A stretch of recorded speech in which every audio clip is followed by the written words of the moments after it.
Dear students, hello and welcome to our interview for Lecture 8 of this programme. We have with us now Claus Leggewie to answer a few questions on the brilliant presentations that he gave. Thank you very much for being here. Thank you. Okay, so the first question I'd like to ask is about the change in attitude that's going on, and I think you said that it's happening very gradually, and of course we've got a very tight time limit for this transformation, and whether you think that this attitude can change fast enough in time for this. Well, this is the most important question. Are we fast enough with our changing values, attitudes, etc.? I think the timetable is very much restricted by the importance of climate change. We cannot wait another 20 or 25 years to get into action. This is, if you like, what has changed during the last 20, 25 years, the insight that what politicians call dilatory action. So let's form a commission, let's get some time for decision making, etc. This is no longer possible. So we have to act rather immediately, because otherwise we would have to downgrade CO2 emissions per capita in a way that is kind of undoable. So we need to start right now, and I think the process has already started. And that's why we, in this particular lecture, would like to bring together subjective perceptions, attitudes, opinions about sustainability with this, if you like, objective command, we have to act. Most people are kind of shocked if they would have to act immediately, because there's a certain inertia in all of us. We know this, and we cannot really expect people to speed up in a moment. But what we do is by saying there is already a transformation going on, technologically, politically, legally, but also in our subjective lifestyle perception. That's quite good for bringing people together. And the problem is not so much kind of commanding value change in the society, but bring people together who have already started with bringing things together. This is exactly our approach. It's in a way a very participative, democratic, egalitarian approach. In a way it's human to understand the inertia, but also human to kind of trigger motivations, innovations, creativity of the society, and so this is in a way the approach we are following. But you're right, we shouldn't think about starting action in, let's say, 30 years or so. Then it's too late. We wouldn't talk about climate mitigation. We would talk about climate adaptation, which is a completely different thing. Then the effect is done, and we would have to protect ourselves against unwanted consequences. Now we still can act, we can still do something, not just for ourselves, but also for kids and grandkids. Yeah, great, and it sounds like we've already got a good idea of how to speed this up a bit. Okay, you also mentioned post-materialist ideals, which is interesting. It's not a phrase that I've heard very often, because industrialization to me seems quite a new thing, and now we've gone past that stage even to post-materialism. So would you say this is quite a modern? I think post-materialist values include some very traditional elements coming from a pre-industrial period, when work, and particularly industrial work and work discipline and the way of living industrial societies have kind of developed, were not at all accepted. The ideals of work and life in, let's say, medieval times were completely different from ours.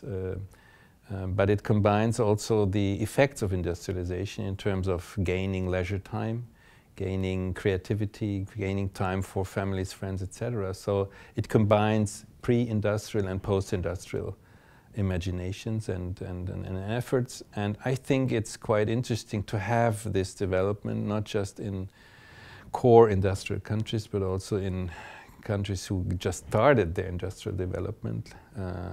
So if you look at lifestyle in Burkina Faso and other places south of Sahara, Africa, you would find interesting models for, you know, lifestyles in our societies too. On the other hand, you have the effects of education, of modernization, let's say at the Chinese East Coast or in places like Mumbai, where post-industrial developments already started, and people have kind of second thoughts, not just gaining material values and material wealth, but also gaining more time, for example, for family, friends. If you ask people all around the world, what is your first priority? Most people would say, my friends, my family, my kids, my particular kind of hobby, whatever.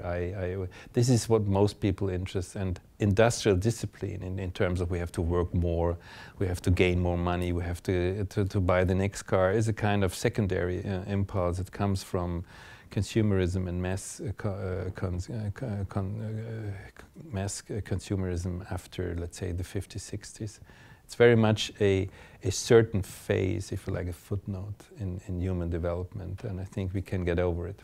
Yeah, yeah. So why do you think that in these developing countries that they've kind of skipped this phase of materialism?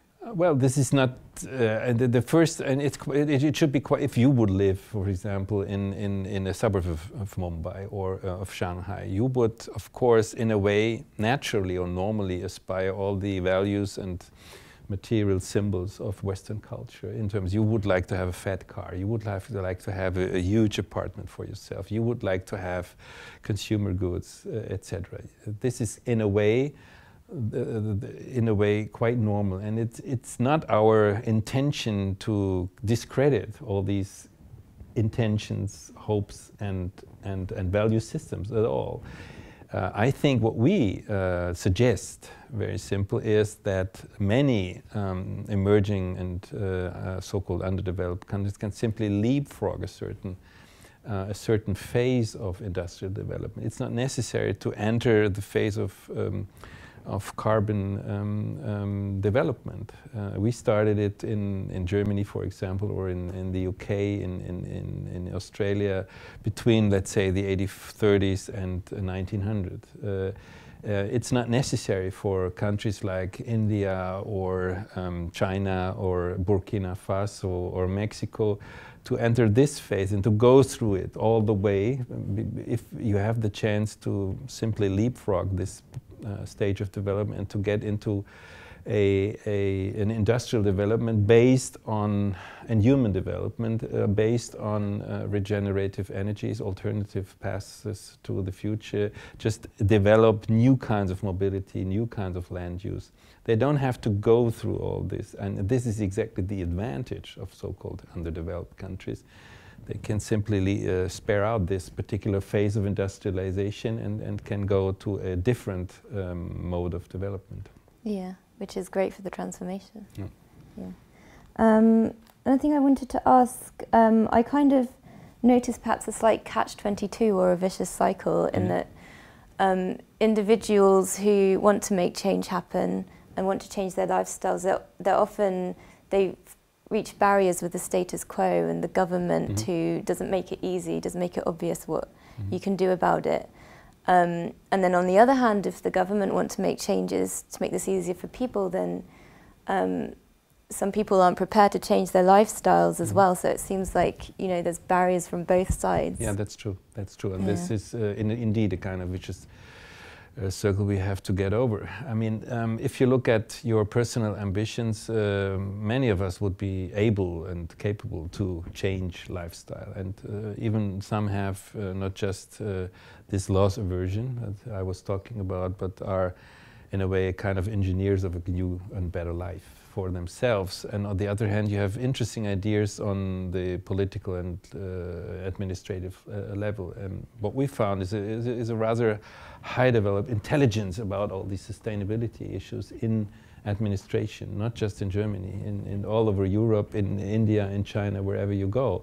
So there is a lot of evidence for we should act, and the important thing is to bring in a kind of triangle technological developments, for example, regenerative energies. I have described an example for that from bottom up in Germany with political legal action. So if you like, intelligent legislation, intelligent political motivation nudges from the administration itself with the wishes and intentions of a broad segment of the population, not just younger generations, through all the generations, and to bring this together to form a kind of triangle. And this creates a kind of self-efficacy moment in society. You're not alone.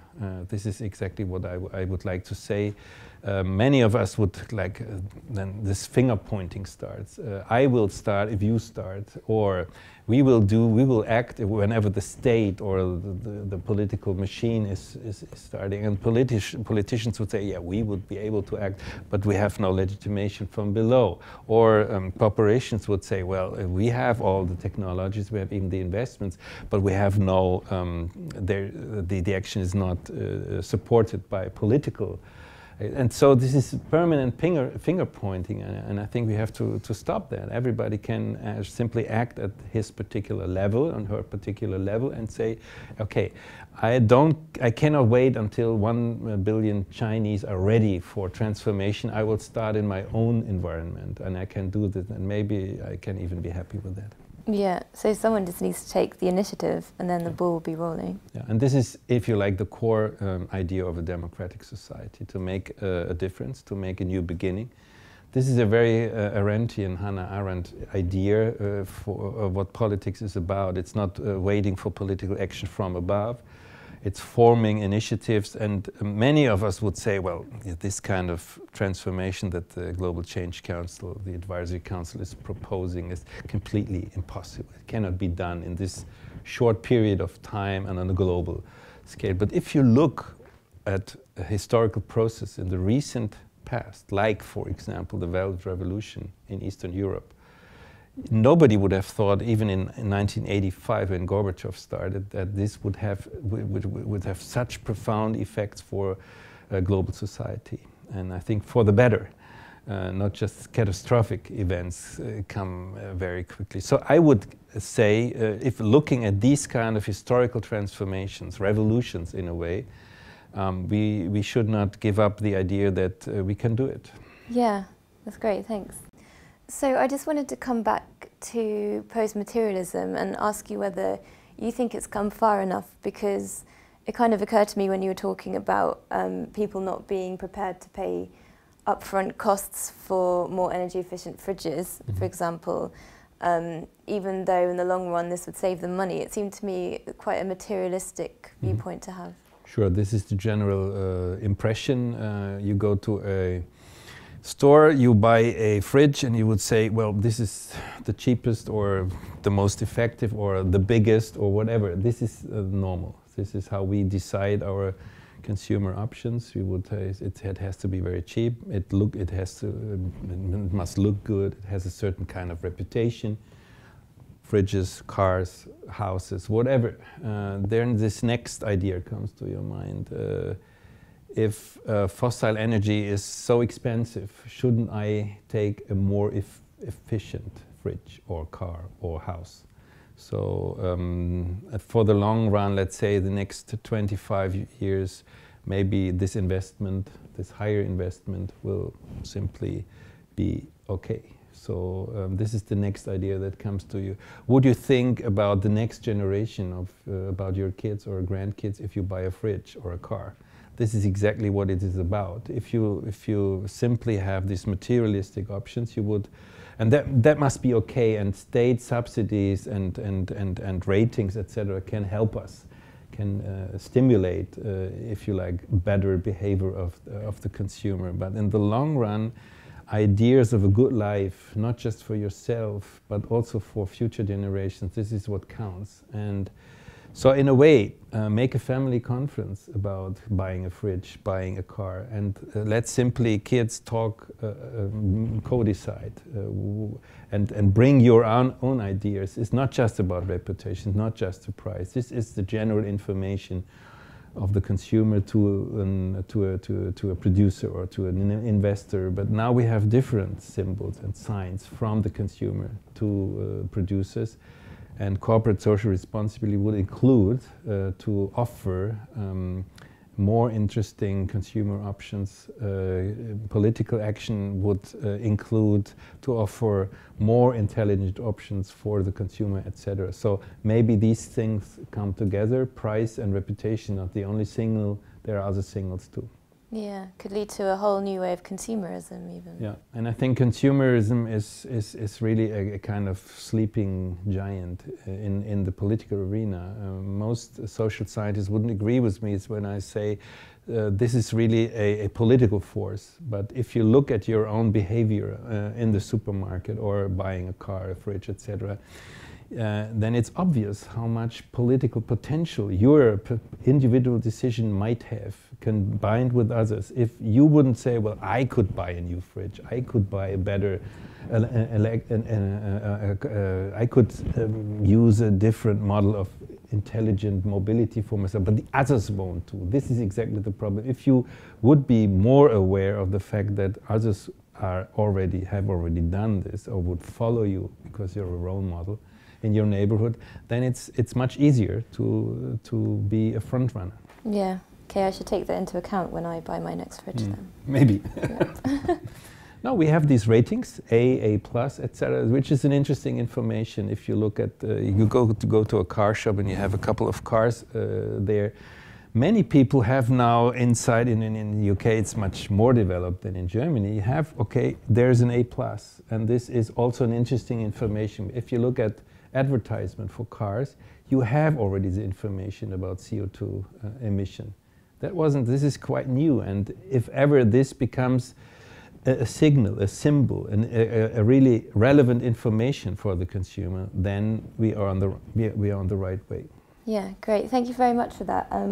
Moving on to episode 2 now, you were talking about these change agency effects that they've had in different industries, and you mentioned land use, forestation and the mobility sector, and I was wondering if you had any examples from these sectors. From mobility, for example, yes. We were already talking about this, about changing from individual mobility with your personal car, price, opportunities, reputation, all that is interesting. In Germany, driving a car is still a symbol of freedom, individual freedom. But nevertheless, public transport is an option, car sharing is an option, and the interesting thing about that is that corporations, including these giant German automobile corporations, are already developing models for car-to-go, car sharing, connecting, for example, public transportation on rail with individual mobility in cities based on a car, electric car, whatever. So car producers are no longer car producers, that's it. They are now, let's say, agencies for intelligent mobility. This is the way it has to go, but still there are other intentions. There is reputation, there is export. If you can export premium cars to China or India, and you're okay with that, you wouldn't be motivated to invent a much more efficient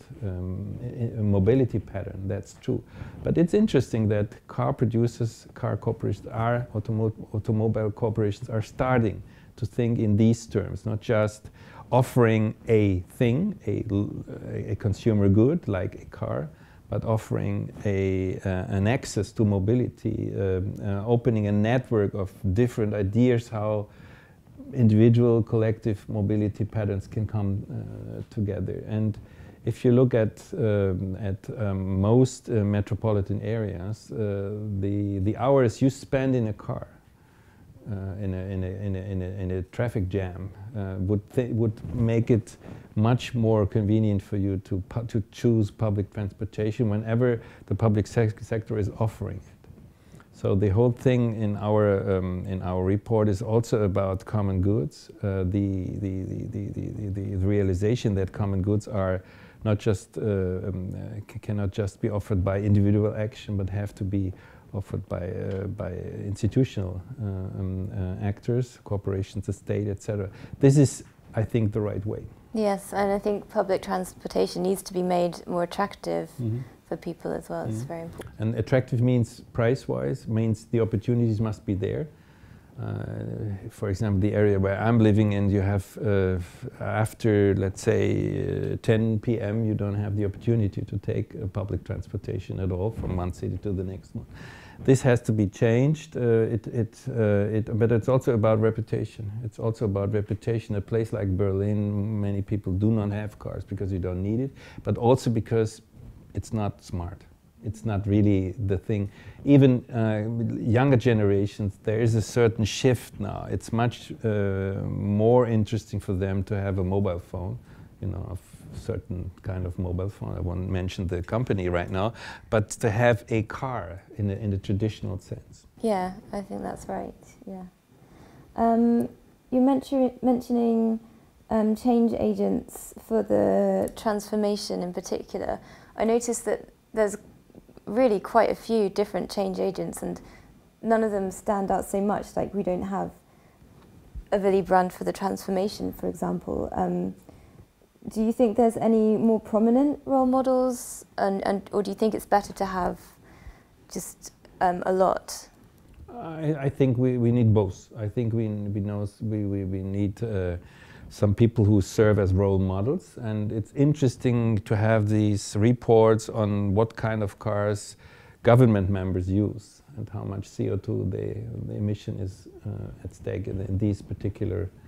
I think the Chancellor of Federal Republic needs to have a certain kind of car, and that makes a role model. On the other hand, it's quite interesting to have these role models institutionalized in advertisement, etc. So creating a new sphere of cultural symbolism in that regard. But then, of course, much more important is really a broad acceptance of all this and action from below. I think this is the most important thing. Otherwise, it's just a mimicry for, you know, or greenwashing or whatever. No, I think that really the interesting point is in how far value changes affect consumption patterns of the whole society, and how this comes from below. And then this triangle I was talking about needs to be established: technological innovation, public action from state and quasi-governmental organizations, and general public. Yes, of course there's always I think a lot of fear that some people have is that it could all lead to a kind of eco-dictatorship. Yeah. I think some people reacted to our report in that sense, and were saying, how do they know, scientists they are, what is good for society? We were not saying, there's no dictatorship aspect in the whole report, not at all. The contrary is true. We are in favor of a democratic solution. If ever the democratic public decides not to go into action, not to support sustainable lifestyles, this is the risk of a democracy, and we wouldn't say then democracy is out of the business. This is exactly the sovereign who decides in what direction we go. And I think political leaders would have to make the alternatives clear.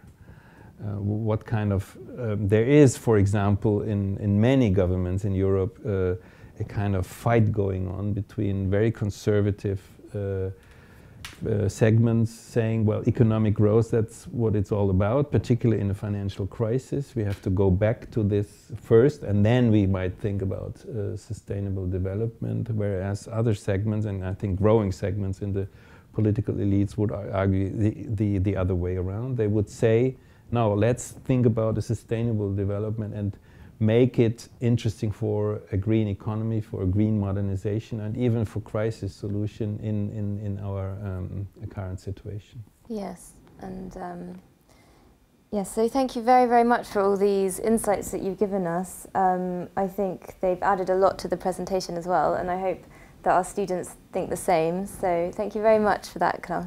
Thank you.